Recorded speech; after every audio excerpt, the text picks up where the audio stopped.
Okay, Pedro, would you be able to tell us who you are and what you do? So my name is Pedro Torres. I am the owner and operator of Laganza Farm. Um, and what are we calling Solsana right now? And we'll just call it Solsana and Solsana. As a farmer, does regenerative agriculture methodology harness the potential to meet the challenges of food insecurity in 2050?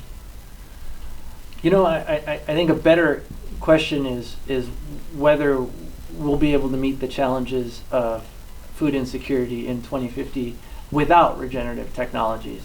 When you look at concerns related to nutrification of surface water, loss of topsoil, and then, of course, the loss of agricultural land to competing resources, it's going to become more and more important to use practices that build soil in the future to be able to make better use of the agricultural lands that we'll have left.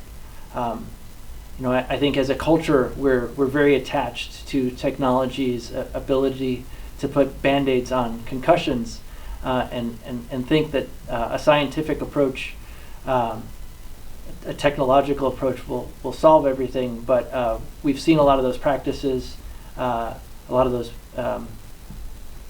answers fall short.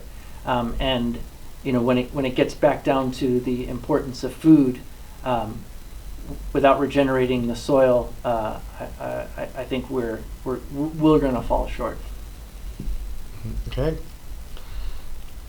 I have a second question. Are there governmental and non-governmental alliances to implement regenerative methodology in agricultural lands?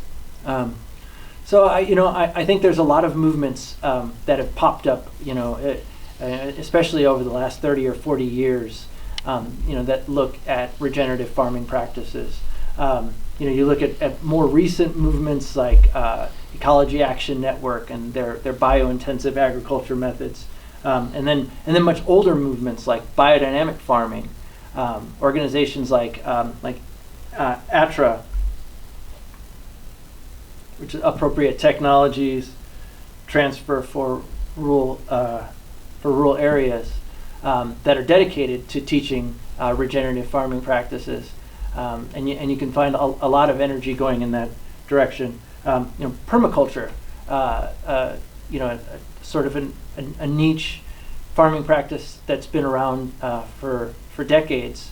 A friend of mine who does mission work in Africa told me anecdotally that he thinks that the most active missionaries in Africa are the permaculturalists, who are there teaching sustainable farming practices in Africa. Even the USDA has really recognized the importance of soil health through soil health initiatives that promote no-till and regenerative farming practices, cover cropping, and things like that. Okay, excellent. Would you be able to lend us your insights as far as how can UCR students access more information and training in regenerative agricultural practices?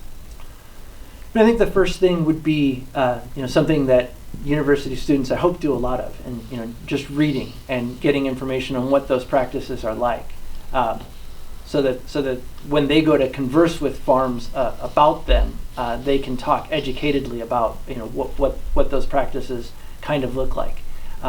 Beyond that, I think the best thing would be to actually get practical experience, do internships, participate in organizations like WOOF, Worldwide Opportunity on Organic Farms. But while exploring those opportunities, make sure to select farms that are in fact practicing regenerative agricultural practices in their agricultural production. Because you can be all academic about something and you can only read up so much about it, but until you've actually dug a shovel into the earth and seen how that carbon footprint looks in the soil and how those macro pathways that that the different organisms make when they're moving through eating that organic matter. That's when you'll really understand how that stuff works. Okay, great, thank you. And so we're here at the Wedges conference, and we've discussed a lot of wedges throughout the past 2 days. Do you have a favorite wedge? I might need a we better can be candid, understanding yeah. of what So what is meant by a wedge. So Sounds like it has to do with a leverage towards overcoming something, and I'd like to say that my favorite wedge would be cooperation. I think and I hope it's not perceived as entirely too communist for me to refer to ants and the way they're able to cooperate as a colony and move objects that are hundreds of times beyond their body weight. And if humans could cooperate as well as those ants did, I think we'd have the leverage to overcome quite a bit. Okay, cool. I'm trying to think of any other way where there would be interspecies cooperation, just a kind of your analogy with ants. Well, I mean, you look at the symbiosis between mycorrhiza fungi in the soil and living on the roots of leguminous plants, and here they're able to take nitrogen from the atmosphere, bring it back into the soil profile, and feed that plant. And all they're getting out of it is a place to live. Meanwhile, their entire function really is to feed that plant. Okay, cool. Were there any other takeaways from your time here this morning or during our breakout session that you'd kind of like to share? Anything that came to mind that you think you may have insight into that? I really appreciated a big component of Raul's lecture, the gentleman from the UC Davis student farm, and the point that when people think about regenerative farming practice or they talk about sustainable agriculture, they think they're primarily talking about organic farming, but these regenerative farming practices are taking a hold and probably being utilized a lot more by percentage by a lot of what we call conventional farmers. And that's very important because, again, as was discussed, that's 99% of U.S. agriculture land. At the same time as there are a lot of organic farmers that are doing really good regenerative practices, there's a lot of conventional farmers that are doing really good regenerative practices.